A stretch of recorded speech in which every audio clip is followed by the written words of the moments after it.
Hello members, this is Aman from अपमो stocks. We hope that you are doing well. तो इस video में जिस स्टॉक को हम लोग डिस्कस करने वाले हैं इसका नाम है आईसीआईसीआई सिक्योरिटीज। इस स्टॉक को कवर करने का यही कारण है कि स्टॉक ने कल एक फॉलिंग वेज पैटर्न का ब्रेकआउट दिया है और उस ब्रेकआउट के ऊपर अपनी पहली क्लोजिंग भी दे दी है। तो as per technical analysis falling wedge pattern एक ट्रेंड रिवर्सल पैटर्न होता है जो कि बेयरिश ट्रेंड में बनता है। आप देख सकते हैं कि आईसीआईसीआई सिक्योरिटीज पिछले कुछ दिनों से एक बेयरिश ट्रेंड में ही चल रहा था। कल स्टॉक ने इस पर्टिकुलर फॉलिंग वेज पैटर्न का ब्रेकआउट दिया है और अपनी एक पहली क्लोजिंग भी दे दी है। अगर स्टॉक इस ब्रेकआउट को होल्ड कर लेता है आने वाले दिनों में तो जो मैक्सिमम टारगेट इस स्टॉक में निकल कर आ रहा है बेस्ड ऑन दिस ब्रेकआउट वो है 553 रुपीज का। इस टारगेट को निकालने के लिए आपको दो वैल्यूज को आइडेंटिफाई करना पड़ेगा।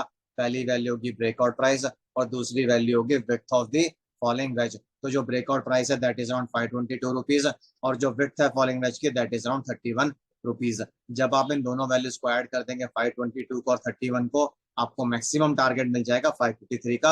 आप इसको 550 भी लेकर चल सकते हैं क्योंकि 3-4 रुपए ऊपर नीचे हो सकता है और 550 पर हो सकता है स्टॉक को रेजिस्टेंस भी मिले क्योंकि एक साइकोलॉजिकल लेवल रहेगा। तो आप मैक्सिमम टारगेट 550 का भी लेकर चल सकते हैं स्टॉक में on the basis of breakout. जो मैक्सिमम टारगेट निकल कर आ रहा है वो है 553 रुपीज का। तो हम मान लेते हैं कि स्टॉक इस ब्रेकआउट को होल्ड कर लेता है आने वाले दिनों में। तो जो पहला इंटरमीडिएट टारगेट इस स्टॉक में निकल कर आ रहा है that is in the range of 528 to 530 rupees. अगर स्टॉक 530 के लेवल को तोड़ देता है, उसको होल्ड कर लेता है, फिर नेक्स्ट टारगेट जो स्टॉक में निकल कर आ रहा है दैट इज अराउंड 534 रुपीज। अगर स्टॉक 534 के लेवल को भी तोड़ देता है, उसको सस्टेन कर लेता है, next target would be in the range of 539 to 542 rupees. अगर स्टॉक 542 के लेवल को भी तोड़ देता है, उसको होल्ड कर लेता है, next target would be around 550 rupees. और अगर स्टॉक 550 के लेवल को भी तोड़ के उसको होल्ड कर लेता है, फिर जो मैक्सिमम टारगेट हमने आपको बताया 553 का, वही स्टॉक में एक्टिव हो जाएगा।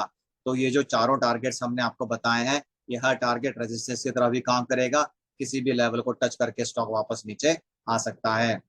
तो जो पहला टारगेट निकल कर आ रहा है that is in the range of 528 to 530 rupees. उसके बाद next target is around 534 rupees.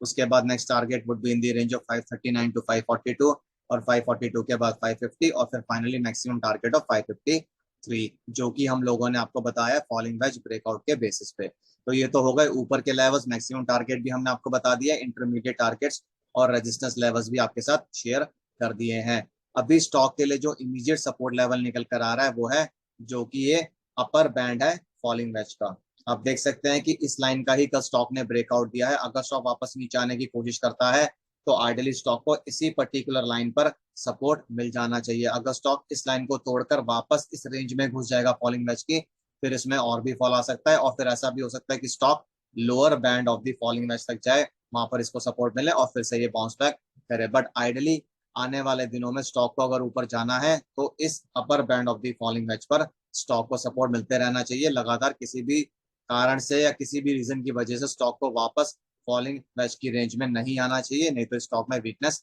आ सकती है। अगर आपको स्टॉक से रिलेटेड कुछ भी कंसर्न्स, क्वेरीज या सजेशंस हो तो आप कमेंट बॉक्स में डाल सकते हैं। हम उनका रिप्लाई करने की कोशिश करेंगे जल्दी से जल्दी। और इसी के साथ मैं इस वीडियो को एंड करूंगा। This is Aman signing off. Bye bye, take care.